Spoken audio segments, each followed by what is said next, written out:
Seorang tukang ngarit dihina oleh mantan istrinya yang pamer suami baru dan mobil Pajero yang ternyata hanya mobil rental. Ternyata pemilik mobil sebenarnya adalah orang yang mereka hina dan remehkan, yaitu mantan suaminya. Namun sebelum cerita dimulai, kami sarankan untuk berkomentar dari daerah mana kalian menonton cerita ini, melakukan like dan subscribe, agar channel kisah populer bisa berkembang, dan bisa mempersembahkan cerita yang terbaik. Mari kita mulai ceritanya. Di sebuah desa kecil yang masih dipenuhi hamparan sawah hijau dan bau tanah basah, hiduplah seorang pria bernama Raka. Usianya baru lewat kepala 3, wajahnya sederhana, kulitnya legam terbakar matahari. Setiap pagi, selepas subuh, ia mengayuh sepeda tuanya menuju sawah dengan sabit terselip di pinggang. Pekerjaannya sehari-hari adalah ngarit, memotong rumput hijau untuk makanan sapi-sapi yang ia pelihara di kandang kecil belakang rumah. Raka dikenal pendiam dan tak banyak bicara. Meski begitu, sebagian besar tetangga menghormatinya karena sifatnya yang rajin dan tidak pernah merepotkan orang lain. Namun, ada satu orang yang selalu meremehkannya. Mira, mantan istrinya sendiri.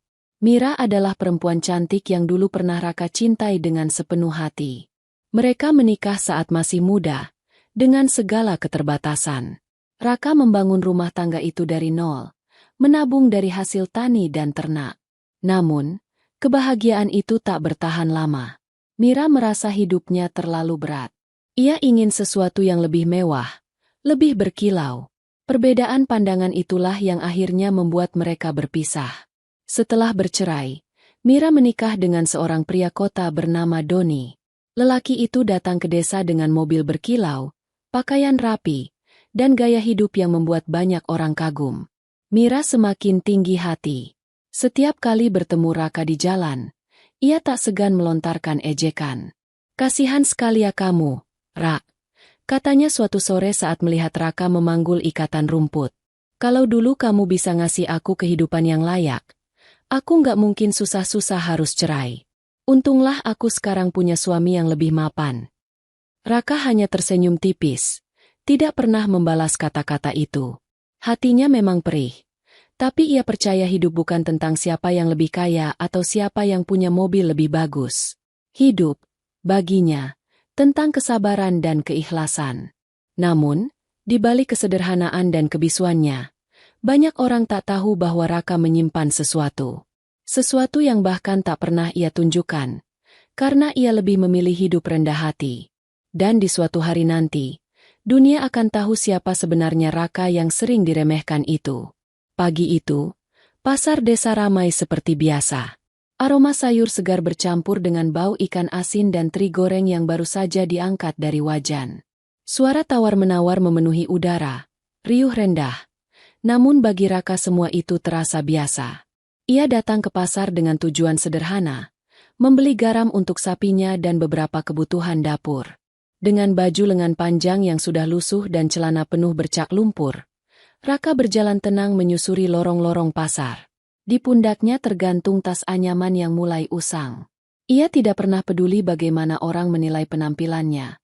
Yang terpenting baginya adalah hidup bisa terus berjalan. Namun, takdir pagi itu mempertemukannya dengan sosok yang sudah lama tidak ingin ia lihat. Mira, mantan istrinya, berjalan anggun dengan baju modis dan wajah penuh make-up. Di sampingnya berdiri Doni, suami barunya, seorang pria dengan kemeja mahal dan kacamata hitam yang menggantung di kerah. Mereka berdua tampak menikmati perhatian orang-orang sekitar yang kagum melihat mobil Pajero putih yang terparkir tak jauh dari sana. Mata Mira segera menangkap sosok Raka. Senyumnya melebar, bukan karena rindu, melainkan karena kesempatan untuk merendahkan. Dengan suara yang dibuat keras agar orang-orang sekitar mendengar, ia berseru, lihat siapa ini. Masih jadi tukang ngarit rupanya. Bau rumputmu sampai sini, Rak." Beberapa pedagang pasar menoleh, sebagian tertawa kecil, sebagian lain hanya terdiam tak enak. Raka menghentikan langkahnya. Tatapannya singkat ke arah Mira, lalu kembali ia tundukkan kepala. Ia memilih diam, meski hatinya seolah ditusuk belati. Doni ikut menimpali, suaranya penuh kesombongan. "Makanya, Mira, kamu bersyukur sekarang sama aku. Bayangin kalau masih sama dia, Tiap hari pasti ikut bau lumpur sawah. Tawa kecil keluar dari mulut Mira. Ia memandang Raka dari ujung kepala sampai kaki, seakan lelaki itu hanyalah pecundang yang tak berharga. Kasihan, ya. Sampai kapan mau hidup kayak gini, Rak? Raka menarik napas panjang. Ia ingin sekali menjawab. Ingin sekali mengatakan bahwa hidup tidak sesempit yang dilihat oleh mata orang-orang. Tapi lidahnya keluh. Ia lebih memilih membiarkan kata-kata itu lewat. Karena baginya berdebat hanya akan mempermalukan dirinya sendiri. Dengan langkah tenang, ia berlalu, meninggalkan Mira dan Doni yang masih berdiri angkuh di tengah keramaian. Namun, di dalam hati, ada luka yang kembali terbuka. Luka karena dicintai hanya ketika punya sesuatu untuk dibanggakan, bukan karena tulus menerima apa adanya. Raka tahu, pada akhirnya kebenaran akan berbicara sendiri. Ia hanya perlu menunggu waktu. Hari Minggu siang, suasana balai desa cukup ramai. Banyak warga berkumpul karena ada acara arisan bulanan. Seperti biasa, acara itu menjadi ajang silaturahmi sekaligus tempat berbagi kabar. Namun, kali ini perhatian orang-orang tersedot pada kedatangan sepasang tamu yang mencolok. Sebuah mobil Pajero putih berkilau masuk ke halaman balai desa. Suaranya menderu halus, kontras dengan suara motor-motor tua milik warga yang berjejer di pinggir halaman. Dari dalam mobil turun Mira dengan gaun berwarna merah marun. Rambutnya disasak rapi, wajahnya dihiasi make-up tebal. Di belakangnya, Doni membuka pintu dengan gaya percaya diri, memakai kacamata hitam dan jam tangan besar yang sengaja dipamerkan. Orang-orang desa segera berbisik-bisik. Mobil semewah itu jarang sekali terlihat di tempat mereka. Wah! Hebat ya Mira sekarang. Mantan istrinya Raka itu hidupnya berubah total. Kata seorang ibu dengan nada kagum. Iya, suaminya orang kota, kan? Pasti kaya. Sahut yang lain. Mira tampak puas mendengar bisikan-bisikan itu. Dengan suara yang cukup keras, ia berkata sambil menepuk-nepuk kap mobil. Alhamdulillah, sekarang hidupku jauh lebih baik. Suamiku sukses, kerjaannya di kota besar. Lihat saja, kami bisa kemana-mana dengan mobil begini. Beda jauh sama dulu. Waktu aku masih harus naik motor butut bareng orang itu. Orang-orang menoleh ke arah yang dimaksud, dan pandangan mereka jatuh pada Raka, yang kebetulan hadir pula di acara itu. Dengan kemeja sederhana dan celana pudar, ia hanya duduk di sudut sambil menyeruput teh panas. Ia mendengar jelas kata-kata Mira, tapi tidak bereaksi. Beberapa orang mulai berkomentar dengan berbagai nada. Ada yang memuji-muji Mira, menganggap ia beruntung mendapatkan suami baru yang tampak kaya. Namun, ada juga yang melirik ke arah Raka dengan iba. Kasihan Raka. Ya, ditampar kenyataan begitu. Bisik seseorang pelan. Raka tetap diam, menunduk seolah tidak mendengar. Padahal, di dadanya ada rasa getir yang sulit dijelaskan. Ia sudah terbiasa diremehkan, tapi melihat Mira begitu bangga merendahkan dirinya di depan banyak orang membuat luka lama kembali menganga. Sementara itu, Mira dan Doni terus berlagak. Doni menepuk bahu beberapa pemuda desa sambil berkata, "Kalau mau kerja bagus, ikut aku ke kota. Jangan terus-terusan hidup miskin di desa. Lihat sendiri hasilnya, kan?" Gelak tawa menyertai ucapannya. Beberapa orang ikut tertawa. Beberapa lain hanya diam karena merasa tidak nyaman. Raka memejamkan mata sejenak. Ia sadar, dunia memang sering menilai dari apa yang terlihat di permukaan. Mobil mewah, pakaian bagus, rumah besar, semua itu dianggap tanda kesuksesan. Sementara kerja keras, ketulusan, dan kesabaran jarang sekali dihargai. Namun, Raka percaya, semua yang dipamerkan dengan kesombongan tak akan pernah bertahan lama. Cepat atau lambat, topeng akan terbuka dengan sendirinya. Dan saat hari itu tiba, semua orang akan tahu siapa sebenarnya yang selama ini mereka anggap kalah. Malam itu, setelah pulang dari acara arisan desa, Raka duduk sendirian di beranda rumah kayunya. Lampu minyak yang menggantung di sudut beranda berayun pelan tertiup angin, menerangi wajahnya yang penuh garis letih. Di kejauhan terdengar suara jangkrik bersahutan, seolah ikut menemani sunyinya malam. Raka memandangi hamparan sawah yang hanya terlihat samar oleh sinar bulan. Hatinya penuh gelisah. Bukan karena ia merasa kalah atau minder dengan hinaan Mira, tapi karena ia tak habis pikir, bagaimana bisa seorang perempuan yang dulu ia sayangi setulus hati, kini begitu tega merendahkannya di depan banyak orang. Kenangan itu kembali menghantam. Raka teringat masa-masa awal pernikahannya dengan Mira. Mereka pernah melewati hari-hari sederhana namun penuh tawa. Ia masih ingat betul bagaimana Mira dulu tersenyum saat mereka makan bersama dengan lauk seadanya. Kadang hanya tempe goreng atau sambal terasi. Mira dulu pernah berkata, "Yang penting kita bareng, Ra. Aku bahagia, kok." Namun, kebahagiaan itu tak bertahan lama. Perlahan, Mira berubah. Ia mulai sering membandingkan Raka dengan lelaki lain, mengeluh soal rumah sederhana mereka, dan iri pada tetangga yang punya motor baru. Sampai akhirnya, Mira benar-benar pergi bersama Doni, meninggalkan luka di hati Raka yang tak pernah benar-benar sembuh. Kini, luka itu kembali terbuka lebar. Kata-kata Mira di pasar dan saat arisan tadi masih terngiang jelas di telinga Raka. "Kasihan, ya. Sampai kapan mau hidup kayak gini, Rak?" Sebuah ejekan yang menusuk lebih dalam dari sebilah pisau. Namun, meski hatinya perih, Raka tidak pernah menaruh dendam. Ia hanya menunduk, menghela napas, lalu mencoba menenangkan diri. Ia percaya, hidup bukan tentang siapa yang paling cepat terlihat sukses, melainkan siapa yang mampu bertahan dengan cara yang benar. Sambil menatap bintang di langit, Raka bergumam lirih, "Ya Allah, aku ikhlas. Kalau memang jalan hidupku harus seperti ini, aku terima. Tapi jangan biarkan hatiku dipenuhi kebencian." Seekor sapi di kandang belakang melenguh pelan, seolah memahami isi hati tuannya. Raka bangkit, berjalan ke kandang, dan mengelus kepala sapi itu. Senyum tipis muncul di wajahnya. Meski sederhana, ia merasa hewan-hewan itu adalah sahabat yang setia, yang tidak pernah menghakiminya atau menghina dirinya.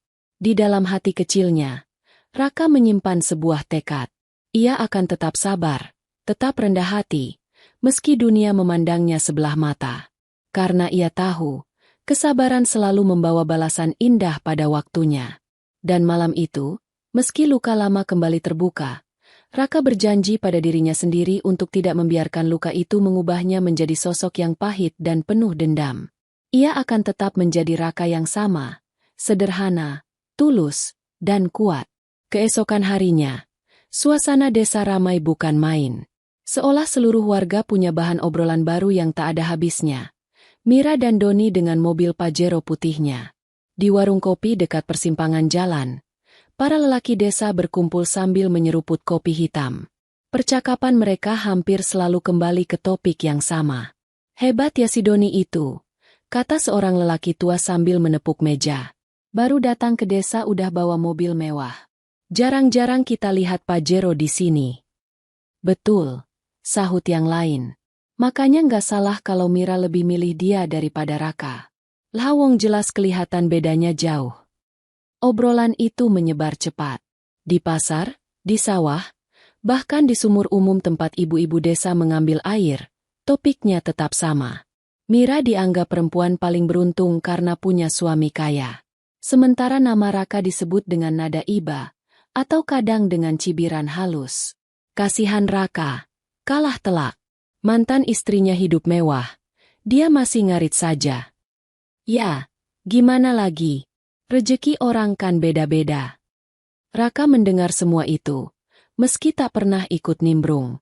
Saat ia lewat membawa ikatan rumput di pundak, beberapa orang berhenti bicara, tapi tatapan mereka jelas penuh penilaian. Ada yang iba, ada yang meremehkan, dan ada pula yang sekadar penasaran. Di dalam hati, Raka hanya menarik napas panjang. Ia sudah terbiasa menjadi bahan perbandingan. Namun, kali ini rasa getirnya lebih dalam, karena yang dipuji-puji adalah orang yang merebut mantan istrinya, sedangkan dirinya dianggap sebagai pecundang. Meski begitu, Raka tetap memilih diam. Ia tidak membela diri, tidak pula mencoba menjelaskan apapun. Padahal, ada sesuatu yang sebenarnya ia sembunyikan rapat-rapat. Sebuah kenyataan yang, kalau terungkap, akan membalikan semua bisikan tetangga yang kini merendahkannya. Raka memang terlihat hanya seorang tukang ngarit. Penampilannya sederhana, rumahnya biasa saja, motornya pun tua. Namun, tak ada seorang pun di desa yang tahu bahwa diam-diam ia memiliki usaha besar di kota. Hasil jerih payah bertahun-tahun, tabungan yang ia kelola dengan bijak, serta kerja keras yang tak pernah ia pamerkan membuatnya memiliki beberapa bisnis, termasuk rental mobil dengan unit-unit mewah yang sering disewa orang kota. Mobil Pajero yang kini dipamer-pamerkan Mira dan Doni, sebenarnya bukan milik mereka. Mobil itu adalah salah satu unit rental milik Raka. Fakta ini hanya diketahui segelintir orang terpercaya di luar desa, dan Raka sendiri tidak pernah bermaksud membocorkannya. Biar saja mereka bicara, gumam Raka dalam hati setiap kali mendengar cibiran. Kesombongan tidak perlu dilawan dengan kata-kata. Waktu yang akan menunjukkan segalanya. Dengan sabar, ia kembali ke sawah, kembali ke kandang sapi, seolah-olah dunia luar tak ada artinya. Namun di balik kesederhanaan langkahnya, ada keyakinan kuat bahwa suatu hari nanti, kebenaran akan terungkap. Dan saat itu tiba, semua bisikan tetangga yang kini merendahkannya akan terdiam dengan sendirinya. Seno duduk di teras rumahnya sambil menyeruput kopi hangat. Pikirannya masih dipenuhi kabar heboh tentang Mira dan suami barunya yang membawa Pajero putih. Hampir seluruh warga desa membicarakan hal itu. Tapi ada satu hal yang membuat Seno tidak bisa ikut hanyut dalam euforia tersebut. Raka. Seno sudah mengenal Raka sejak kecil. Mereka tumbuh di desa yang sama, bermain di sungai yang sama, dan bekerja di sawah yang sama ketika remaja. Seno tahu persis bagaimana sifat Raka, tenang, sabar, dan tidak pernah suka pamer. Tapi Seno juga tahu sesuatu yang orang lain tidak tahu. Raka bukanlah orang sembarangan. Beberapa tahun lalu, ketika Seno ikut saudaranya merantau ke kota, ia secara tak sengaja melihat Raka sedang duduk di sebuah kafe mewah. Yang membuat Seno heran, Raka saat itu tidak tampak seperti seorang petani biasa. Ia mengenakan kemeja rapi, duduk bersama beberapa pria berjas, dan tampak berbicara serius. Bahkan, salah satu dari mereka adalah pengusaha yang cukup dikenal di daerah itu. Seno tidak berani menegur saat itu, tapi pemandangan tersebut selalu menempel di kepalanya. Apa mungkin Raka punya kehidupan lain di kota? Begitu pikirnya. Kini, melihat bagaimana Raka terus-menerus diremehkan oleh Mira dan dibanding-bandingkan dengan Doni, Seno merasa ada yang janggal. Kalau benar Raka hanya hidup dari ngarit, kenapa ia tidak pernah mengeluh soal uang? Kenapa sapi-sapinya selalu sehat? Padahal merawat ternak butuh biaya besar? Dan kenapa ia tidak pernah terlihat kesulitan meski kehidupannya tampak sederhana? Seno semakin curiga ketika ia melihat motor tua Raka berhenti di tepi jalan suatu sore. Dari kejauhan, Seno memperhatikan bagaimana sebuah mobil SUV hitam berhenti di dekat Raka. Seorang pria rapi turun, menghampirinya, dan mereka berbicara sebentar. Anehnya, pria itu tampak begitu hormat kepada Raka, bahkan menunduk sebelum pergi lagi. Ini bukan hal biasa, gumam Seno. Dalam hatinya, Seno percaya bahwa Raka menyembunyikan sesuatu. Bukan hal buruk, tentu saja. Tapi sesuatu yang sengaja ia rahasiakan. Sebuah rahasia besar di balik kesederhanaannya yang mungkin bisa menjelaskan semuanya. Namun, Seno juga tahu Raka bukan tipe orang yang mudah terbuka. Jika Raka memilih diam, pasti ada alasannya. Mungkin ia tidak ingin terlihat sombong, atau mungkin ia hanya ingin menjaga ketenangan hidupnya di desa. Malam itu, sebelum tidur, Seno berjanji pada dirinya sendiri. Ia akan mencari tahu apa sebenarnya yang disembunyikan sahabat lamanya itu. Bukan untuk membongkar rahasianya ke orang lain, tapi untuk memastikan bahwa Raka baik-baik saja. Karena di lubuk hatinya, Seno yakin, suatu saat nanti, seluruh desa akan terkejut mengetahui siapa sebenarnya Raka yang mereka anggap hanya tukang ngarit bau rumput. Hari Minggu sore, halaman rumah orang tua Mira dipenuhi tenda biru sederhana namun dihiasi banyak pernak-pernik. Ada spanduk bertuliskan, "Syukuran keluarga Doni Omira," dengan huruf besar berwarna emas. Bau masakan gulai kambing menyeruak, mengundang banyak warga desa datang. Mira tampak sibuk menyambut tamu dengan wajah sumringah. Sesekali ia merapikan gaun panjang yang ia kenakan, lalu melirik ke arah halaman rumah, memastikan bahwa mobil Pajero putih mengilap yang mereka bawa terparkir di tempat paling mencolok. Mobil itu sengaja dibersihkan berulang kali agar tampak semakin berkilau di bawah cahaya sore. Sayang, taruh saja mobilnya di depan tenda, biar semua orang lihat, bisik Mira kepada Doni. Doni tersenyum tipis sambil mengangguk. Tentu, itu kan tujuan kita datang jauh-jauh ke desa. Biar semua tahu kalau kita ini orang sukses. Benar saja, hampir semua tamu yang datang tidak bisa menahan rasa kagum. Anak-anak kecil berlarian di sekitar mobil, memandangi kaca yang hitam mengkilat. Beberapa bapak desa berbisik, "Wah, mobilnya pasti harganya miliaran." Mira tersenyum puas mendengar komentar itu. Ia merasa berada di puncak kebahagiaan, apalagi saat beberapa ibu-ibu memujinya. Mira beruntung sekali dapat suami mapan. Beda jauh dengan Raka. Dan seolah memang menunggu momen itu. Dari kejauhan terlihat motor tua Raka memasuki halaman. Suara knalpotnya yang kasar membuat beberapa orang menoleh. Raka turun dengan pakaian sederhana, hanya mengenakan kemeja abu-abu yang mulai memudar. Ia datang dengan niat tulus, karena bagaimanapun juga Mira pernah menjadi bagian dari hidupnya. Namun, kehadirannya langsung menjadi bahan sindiran. Mira melirik sinis, lalu tertawa kecil bersama beberapa tamunya. Lihat tuh, mantan suamiku. Masih setia sama motor tuanya. Gak malu datang ke acara syukuran naik kendaraan kayak gitu. Doni menambahkan dengan nada angkuh. Kalau mau pamer, ya sekalian. Tapi jangan bawa motor yang suaranya lebih ribut dari genset. Tawa meledak dari beberapa tamu yang ikut menertawakan Raka. Raka hanya tersenyum kaku. Ia menyalami beberapa orang, lalu duduk di kursi paling belakang, berusaha tidak menimbulkan keributan. Namun, tatapan orang-orang yang bercampur iba dan meremehkan membuat hatinya kembali perih. Di tengah hingar-bingar pesta, Seno yang juga hadir hanya bisa menggeleng. Ia tahu persis, jika saja Raka mau, ia bisa membawa mobil lebih mewah daripada Pajero putih itu. Tapi sahabatnya memilih datang dengan motor tua, menunjukkan kesederhanaan yang selalu ia pegang. Kesombongan itu seperti api, gumam Seno dalam hati. Cepat menyala, tapi juga cepat padam. Raka duduk tenang sambil menikmati segelas teh manis yang disajikan panitia. Meski telinganya panas oleh sindiran, ia tetap menjaga sikap. Karena ia tahu, waktu akan menjawab semua. Acara syukuran masih berlangsung meriah. Musik dangdut dari sound system memenuhi udara, sementara tamu-tamu sibuk menikmati hidangan gulai, sate, dan es sirup manis. Mira dan Doni berjalan berkeliling, menyapa satu persatu tamu sambil terus memastikan Pajero putih mereka tetap jadi pusat perhatian. Namun, kegemerlapan sore itu perlahan retak ketika sebuah mobil Avanza berhenti di depan tenda. Dari dalam keluar seorang pria berusia sekitar 40-an, mengenakan kemeja rapi, membawa map tebal di tangannya.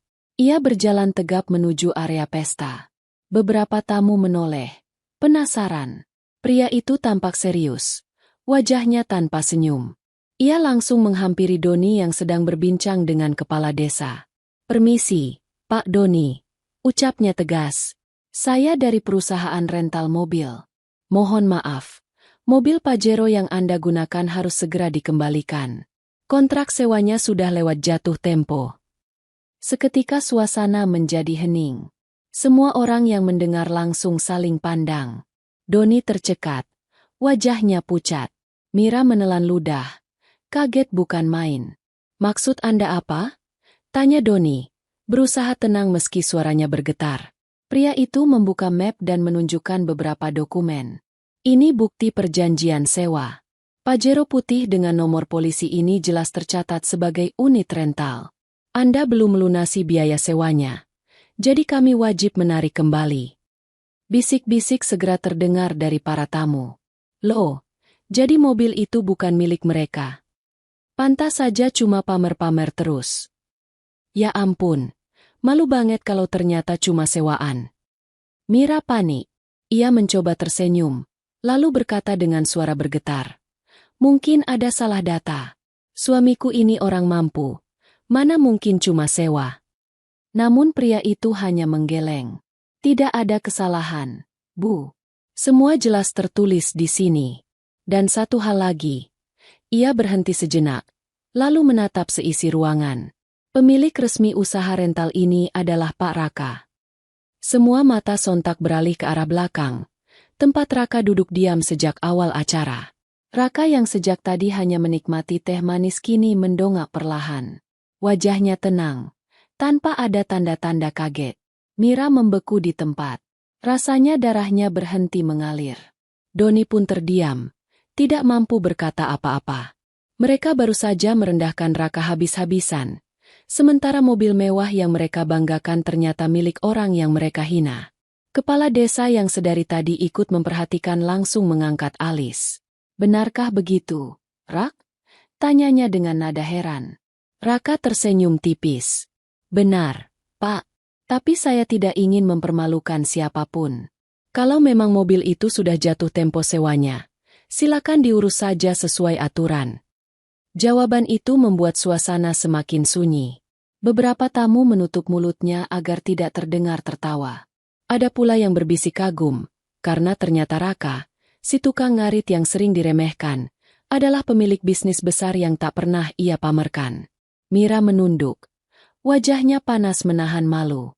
Semua ejekan yang pernah ia lontarkan kini seperti berbalik menusuk dirinya sendiri. Doni mencoba mencari alasan. Tapi setiap kata yang keluar terasa sia-sia. Fakta sudah jelas di depan mata. Dan di tengah keheningan yang penuh rasa malu itu, hanya Raka yang tetap duduk tenang, membiarkan kebenaran berbicara dengan sendirinya. Suasana syukuran yang semula riuh mendadak berubah hening. Hanya terdengar bunyi kipas angin di sudut tenda yang berputar malas. Orang-orang desa saling pandang, seolah tak percaya dengan apa yang baru saja terungkap. Seumur-umur mereka mengenal Raka, yang terlihat hanyalah seorang lelaki sederhana. Pakaiannya biasa, rumahnya sederhana, kesehariannya hanya ngarit rumput untuk sapi-sapinya. Tidak ada tanda-tanda bahwa ia menyimpan sesuatu yang besar. Namun kini, fakta di hadapan mereka jelas tak terbantahkan. Raka adalah pemilik bisnis rental mobil mewah di kota. Seorang ibu-ibu yang duduk di deretan kursi depan menutup mulutnya dengan tangan. Astagfirullah. Jadi selama ini Raka itu yang punya usaha besar? Kita semua kira dia miskin. Yang lain menimpali. Makanya, jangan gampang meremehkan orang. Ternyata yang diam itulah yang justru punya segalanya. Bisikan demi bisikan bergulir, membuat Mira semakin gelisah. Wajahnya merah padam, seperti ditampar berkali-kali. Tadi siang ia begitu bangga pamer mobil sewaan. Kini semua orang tahu bahwa mobil itu milik mantan suaminya sendiri. Doni mencoba berdiri tegak, meski keringat dingin mengalir di pelipisnya. Ia tidak menyangka rencananya untuk terlihat gagah justru berbalik menjadi bumerang.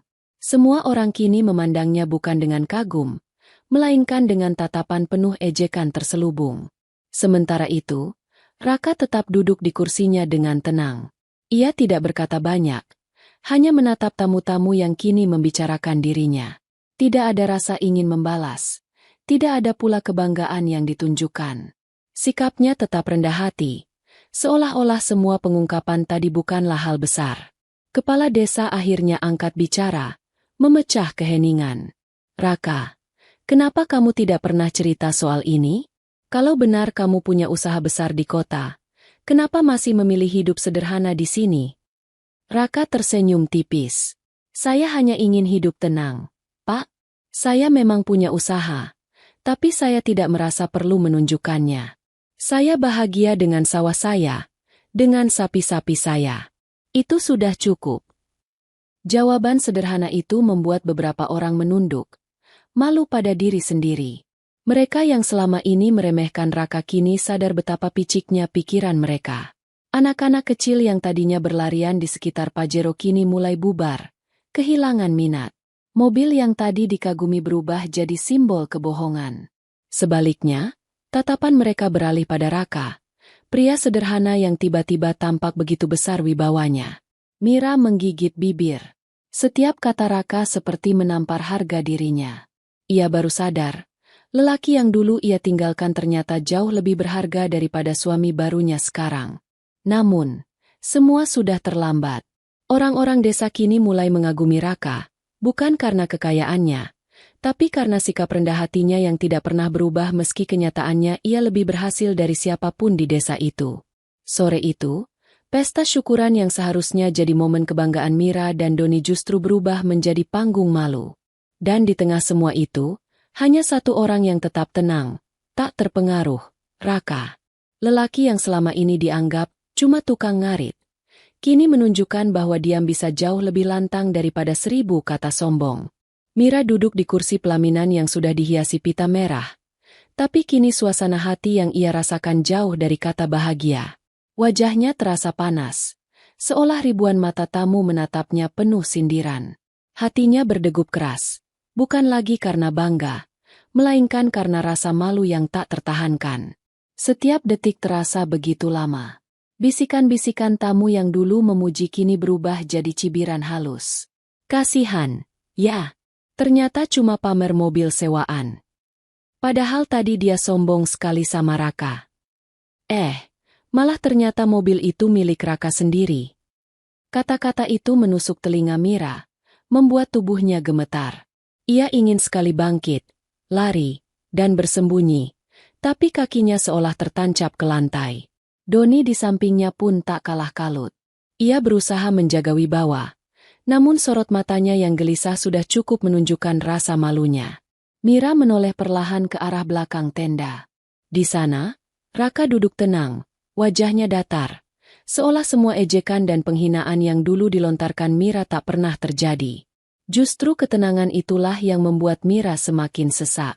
Ia merasa kecil, hina, dan menyesal. Ingatan tentang masa lalunya bersama Raka kembali menyeruak. Ia teringat bagaimana Raka dulu bekerja keras demi memenuhi kebutuhan rumah tangga. Meski hanya seorang tukang ngarit, Raka tidak pernah pulang dengan tangan kosong. Ia selalu memastikan Mira makan dengan cukup, selalu berusaha membuat rumah tangga mereka bahagia meski dengan kesederhanaan. Namun, Mira lah yang tidak pernah puas. Ia menuntut lebih, menginginkan kehidupan glamor yang dilihatnya di televisi atau dimiliki oleh orang-orang kota. Ketika Doni datang dengan mobil berkilau dan kata-kata manis, Mira tergoda. Ia meninggalkan Raka tanpa menoleh ke belakang, yakin bahwa pilihannya adalah yang terbaik. Dan sekarang, kenyataan justru berbalik. Lelaki yang dulu ia hina ternyata jauh lebih sukses daripada suami barunya. Mobil mewah yang ia banggakan hanyalah pinjaman, sedangkan Raka adalah pemilik sah dari bisnis besar yang menyewakan mobil-mobil itu. Air mata mulai menggenang di mata Mira, meski ia berusaha menahannya. Ya Allah, kenapa aku sebodoh ini? Batinnya berteriak. Kenapa aku buta oleh harta semu? Padahal di hadapanku ada lelaki yang tulus mencintaiku. Doni, yang menyadari Mira terdiam lama, menepuk bahunya pelan. Namun Mira justru menepisnya dengan kasar. Hatinya dipenuhi penyesalan yang tak bisa ia ungkapkan. Untuk pertama kalinya, ia merasa iri pada ketenangan Raka, ketenangan yang lahir dari hati yang ikhlas, bukan dari kepura-puraan. Sementara itu, para tamu mulai beranjak pulang dengan bisikan-bisikan yang terus menusuk telinga mereka berdua. Pesta syukuran yang awalnya dimaksudkan untuk pamer kemewahan kini berubah menjadi ajang mempermalukan diri sendiri. Mira menunduk dalam-dalam. Ia tidak berani menatap siapapun, apalagi menatap Raka. Karena dalam hati kecilnya, ia tahu, semua ini adalah akibat dari pilihannya sendiri. Pilihan yang ia ambil hanya karena tergiur oleh tampilan luar. Malam setelah acara syukuran yang berakhir memalukan, Mira gelisah tak bisa tidur. Kata-kata tamu yang berbisik-bisik tentang dirinya terus terngiang di telinga. Ia merasa kepalanya dipenuhi suara ejekan. Wajahnya panas meski sudah bersembunyi di balik selimut. Doni, yang tidur di sampingnya, mendengkur lelap, seakan tidak peduli dengan rasa malu yang kini membakar hati Mira. Justru itulah yang membuat Mira semakin tersadar. Ia salah memilih. Lelaki di sampingnya hanyalah sosok penuh kepura-puraan, yang tampak gagah di luar tapi rapuh di dalam. Sedangkan lelaki yang dulu ia tinggalkan, Raka, ternyata jauh lebih kuat, jauh lebih tulus, dan jauh lebih berharga. Keesokan harinya, dengan langkah ragu, Mira memberanikan diri mendatangi rumah Raka. Rumah kayu sederhana itu masih sama seperti dulu, dengan halaman kecil yang dipenuhi rumput hijau untuk sapi-sapinya. Suara sapi melenguh dari kandang belakang terdengar begitu akrab, mengingatkannya pada masa lalu ketika ia masih tinggal di sana. Raka sedang duduk di beranda, menambal sabitnya yang tumpul. Saat melihat Mira datang, ia terdiam sejenak. Tidak ada ekspresi marah, tidak pula senyum. Hanya tatapan tenang yang membuat Mira semakin gugup. "Mira," sapa Raka singkat. "Ada perlu apa?" Mira menunduk. Suaranya lirih. "Rak, aku minta maaf. Aku sadar selama ini aku salah. Aku terlalu buta mengejar harta, sampai meninggalkan orang yang benar-benar tulus mencintaiku." Air matanya menetes tanpa bisa ditahan. Raka hanya terdiam, membiarkan Mira meluapkan perasaannya. "Aku menyesal, Rak. Kalau aku bisa memutar waktu, aku tidak akan pernah meninggalkanmu. Aku rela hidup sederhana asalkan bersamamu. Tolong, beri aku kesempatan lagi," lanjut Mira. Suaranya bergetar penuh harap. Namun Raka menghela napas panjang. Ia menatap Mira dengan mata yang teduh, lalu berkata dengan suara tenang, "Mira, aku sudah memaafkanmu sejak lama. Aku tidak pernah menyimpan dendam padamu. Tapi jalanku dan jalanmu sudah berbeda. Kita tidak bisa kembali seperti dulu." Kata-kata itu seperti palu goda menghantam hati Mira. Ia terisak, menutup wajah dengan kedua tangannya. Ia ingin berteriak, ingin memohon lebih jauh, tapi dari nada suara Raka, ia tahu bahwa pintu itu sudah tertutup rapat. "Belajarlah dari apa yang sudah terjadi," tambah Raka lembut. "Jangan sesali terus-menerus. Jadikan itu pelajaran. Hidup ini bukan tentang siapa yang terlihat kaya, tapi siapa yang benar-benar bisa bertahan dengan hati yang tulus." Mira menatapnya dengan mata sembab. Dalam hati kecilnya, ia tahu Raka benar. Namun rasa penyesalan itu sudah terlambat. Kesempatan yang pernah ada kini hilang. Tak mungkin kembali lagi. Dengan langkah gontai, Mira pergi meninggalkan rumah kayu itu. Setiap langkah terasa berat, seakan bumi menolak untuk membiarkannya berjalan. Dan di belakangnya, Raka tetap duduk tenang, menunduk kembali pada sabitnya, melanjutkan hidupnya tanpa terguncang oleh masa lalu. Hari-hari berlalu setelah kejadian di pesta syukuran itu. Kehidupan di desa perlahan kembali normal, namun pembicaraan tentang Raka, Mira, dan Doni masih sering terdengar di warung kopi maupun pos ronda.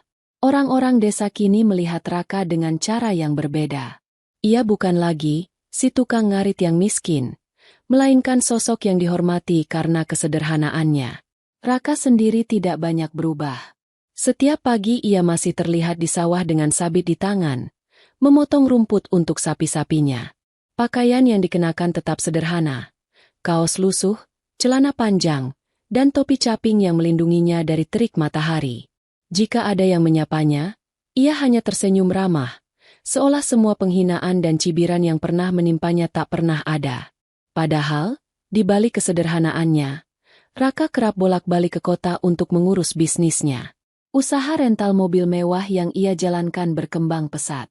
Tak hanya Pajero, kini ia memiliki deretan mobil lain yang disewakan ke berbagai kalangan, dari pengusaha hingga pejabat. Namun semua itu tidak membuatnya sombong. Bagi Raka, usaha hanyalah jalan untuk bertahan hidup dan berbagi, bukan untuk pamer atau menjatuhkan orang lain. Sebaliknya, kehidupan Mira berubah drastis. Ia harus menanggung malu setiap kali melewati jalan desa. Tatapan orang-orang membuatnya tak nyaman. Ada yang terang-terangan menyindir. Ada pula yang hanya tersenyum miring setiap kali melihatnya. Doni, yang dulu dielu-elukan, kini justru dianggap lelaki tak tahu malu karena gemar berpura-pura kaya. Rumah tangga mereka pun dipenuhi pertengkaran, terutama setelah Mira menyadari betapa jauh perbedaan Doni dengan Raka. Sering kali Mira menyesali keputusannya. Ia menatap rumah kayu Raka